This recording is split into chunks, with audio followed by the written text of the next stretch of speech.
ரிஷபராசிக்கு கூடுதலான ஒரு பெரிய பலம் என்ன அப்படின்னா பேச்சாற்றல் உயர போகிறோம். உங்கள் பேச்சை வந்து எப்படியாவது தடுக்கணும்னு நினைக்கிறது, அல்லது உங்களுடைய சம்பள உயர்வை தடை பண்ணணும்னு நினைக்கிறவங்க, அல்லது அனுகூல சத்துருக்கள் உங்களோட ஸ்நேகிதமாகவே இருப்பாங்க, ஆனால் உங்களுக்கு எதிரான வேலைகளை சில இடத்துல செய்வாங்க. அல்லது நீங்கள் பேப்பர் போட்டு அடுத்த கம்பெனிக்கு மாறலாம்னு நினைக்கிறீங்க, அந்த சமயத்தில் அதுக்கு எப்படியெல்லாம் செக் வைக்கணுமோ அதெல்லாம் செய்யக்கூடியவங்களாகவே இருப்பாங்க. இந்த மாதிரி இருக்கக்கூடிய நபர்களிடமிருந்து உங்களுக்கு ஒரு தப்பக்கூடிய உபாயம் அல்லது அவங்களால் உங்களை கட்டுப்படுத்த முடியாதான வளர்ச்சி உங்களுக்கு ஏற்படக்கூடிய ஒரு சுபாவம் உங்களுக்கு ஏற்பட போகுது. இது நன்மை தானே.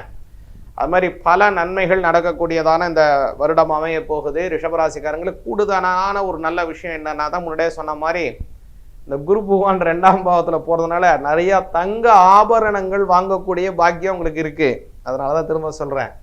அதனால் நீங்கள் வந்து ரேட் எங்கெங்கேயோ போயிட்டு இருந்தாலும் தங்கத்தின் விலை எங்கே வேணாலும் போகட்டும், ஆனால் நீங்கள்